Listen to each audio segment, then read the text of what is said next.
It begins with a silence that shouldn't feel as heavy as it does. A man stands just off stage, hands tucked into his pockets, shoulders stiff, watching the set lights flicker awake. He's been here hundreds of times.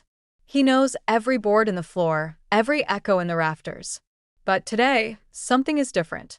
Today, he's finally ready to talk about the one person he swore he'd never mention again. And when he finally exhales, he mutters a name that still seems to sting after all these years.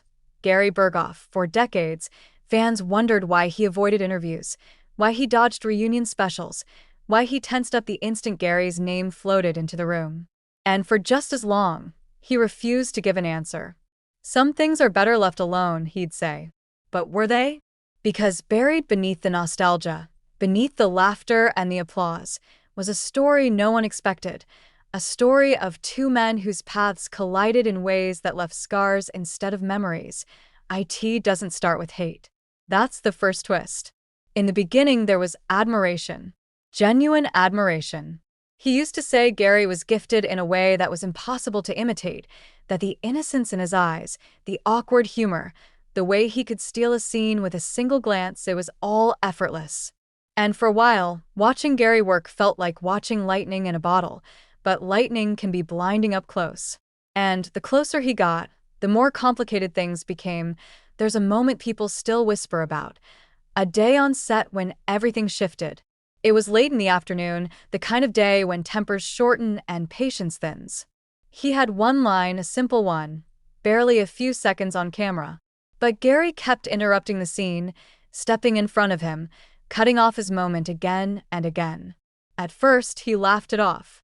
They all did. Gary was known to be meticulous, perfectionistic, sometimes overly so. He'd redo scenes, adjust props, tweak lines, not out of ego, he claimed, but out of dedication. But that day, something cracked. When the director finally called cut, he approached Gary calmly, gently, just to ask if they could try the next take, without the interruptions. And Gary, at least in his memory, dismissed him with a wave. A tiny wave. A gesture so small and so quiet, yet somehow so humiliating. He couldn't explain why it hit him so hard. Maybe it was timing. Maybe it was exhaustion.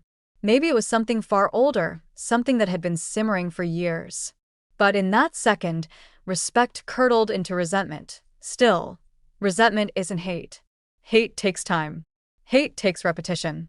And the years gave him plenty. Coworkers noticed the tension long before fans did. On set, the energy between them changed, subtle at first, then unmistakable.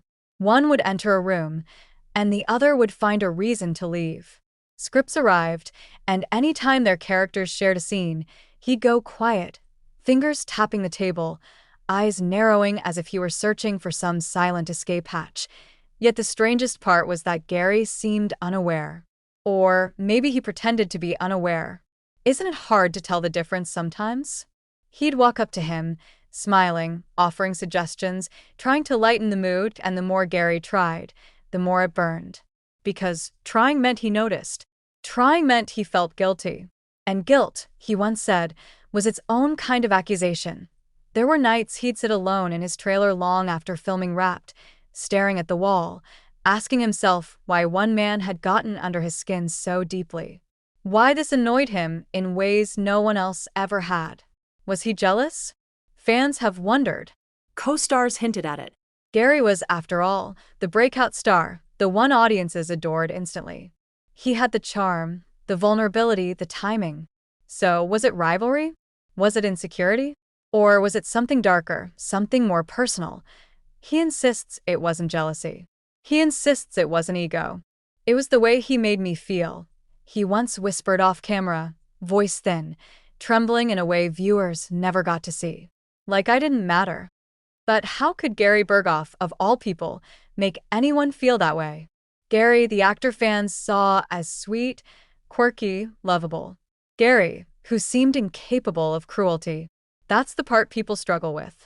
How can two people look at the same man and see something completely different? And let's be honest, memory is slippery. Especially when emotions are involved. If two actors experience a scene differently, whose version becomes the truth? Whose perspective becomes the legacy? Years passed. The show ended. Cast members moved on. Some stayed close, some drifted away, but nearly everyone maintained at least a polite affection for one another. Except for one pair. As the decades rolled on, Gary's name became a wound he never allowed to heal. He avoided premieres, avoided interviews. Whenever a producer suggested inviting Gary to a project, he firmly refused and walked out of the room. The press noticed. Fans speculated. Some brushed it off as old Hollywood gossip. Others sensed something more, something unresolved. Then came the day he finally spoke. It was during a quiet interview, filmed in a dimly lit room, almost hidden from the world. The interviewer had not planned to ask about Gary. It slipped out casually, unexpectedly, like a single wrong note in a familiar song. And for the first time, he didn't dodge the question. He looked down, rubbed his hands together, and let the truth, or his version of it, spill out. It wasn't what he did, he said. It was what he didn't do. He paused for a long time after that. Long enough for the camera operator to wonder whether to cut. Long enough for the room to shrink into stillness. He never apologized, he continued. Not once. Not for the interruptions. Not for the dismissiveness. Not for making me feel invisible. I waited for years. All he had to do was acknowledge it. But he never did. Maybe he didn't see it. Maybe he didn't care. I don't know which one hurts more. And there it was. The twist. It wasn't hatred born of cruelty. It wasn't rivalry. It wasn't jealousy. It was hurt.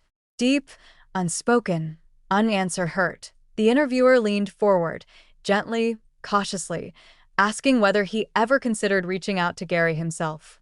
The question hung in the air like a fragile piece of glass. Why should I be the one? He asked quietly. Why should I fix something I didn't break? A simple question. A complicated truth. Because what if he did break it? What if both of them did? What if two men misunderstood each other so severely that decades of silence grew from a moment that could have been solved in minutes? And that brings us here, to the question that lingers even now. Was the hatred real, or was it grief disguised as anger? Was it bitterness, or was it longing for a closure that never came? In one of his final reflections on the matter, he admitted something surprising. Something almost tender. I didn't hate him, he said softly. I hated the feeling. I hated that he had the ability to wound me without knowing he'd done it.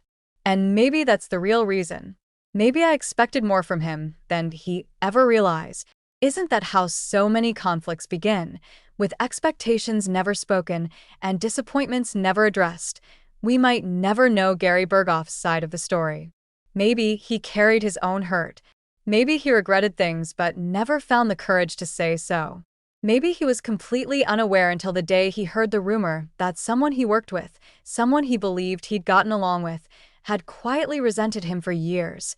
How many times in life do we walk away from someone, assuming we know their intentions, without ever asking the questions that matter? Did I hurt you? Did you mean to hurt me? Could we have fixed this? In the end, it's not a story about hate at all. It's a story about two men who stood on opposite sides of the same misunderstanding, neither willing to cross the space between them. And now, as time keeps moving and the past drifts farther away, that space feels even wider, a quiet reminder of how silence can become the loudest voice in a person's life. So what do we take from this? Maybe it's that unresolved moments never truly stay in the past. Maybe it's that the conversations we avoid are the ones that follow us the longest. And maybe the real question lingering behind their story is the one we all face at some point. How many relationships in our own lives could be saved if we spoke the words we're afraid to say, and among those words, which ones matter more? I'm sorry, or tell me what you felt. The answer isn't clear. Maybe it never will be. But the mystery of what really happened between them, the resentment, the silence, the hurt, continues to echo, and it leaves us wondering, what other stories, hidden behind famous faces and beloved characters, remain unresolved even now?